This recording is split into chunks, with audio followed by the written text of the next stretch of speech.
आजच सर्व न्यूजपेपरला बातमी आली आहे. युपीएससी यावर्षी 2026 पासून प्रिलिम झाल्यानंतर लगेचच अँसर की जी आहे ती जाहीर करणार आहे. आता या संदर्भामध्ये सुप्रीम कोर्टानं निर्देश दिले होते सरकारला आणि सरकारनं मग त्याच्या बेसिसवर एक गाईडलाईन जी आहे ती गाईडलाईन फॉर्म्युलेट केलेली आहे. मग आता इथून पुढे होणारे जे एक्झाम्स आहेत, युपीएससीच्या स्ट्रक्चर्ड एक्झामिनेशन जे आहेत त्यांच्या अँसर कीज जे आहेत त्या अँसर कीज लगेचच जाहीर केल्या जाणार आहेत. आता बघा, याच्यामध्ये 4 गोष्टींची चर्चा राज्यसभेमध्ये झाली होती.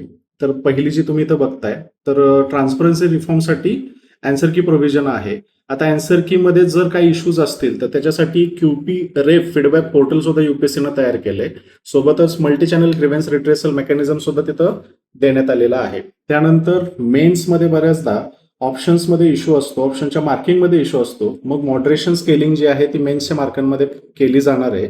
आणि सीसॅट विषयी आणखी एक क्लॅरिफिकेशन देण्यात आलंय, ते म्हणजे 10वी मॅट्रिक्युलेशन लेवलचे क्वेश्चन जे आहेत ते सीसॅट मध्ये क्वालिफाईंग पेपरमध्ये तिथं असतील. सो हे आहेत आजच्या युपीएससी अपडेट. अशाच अपडेटसाठी आमचं ज्ञानदीप अकॅडमीचं चॅनल फॉलो करा.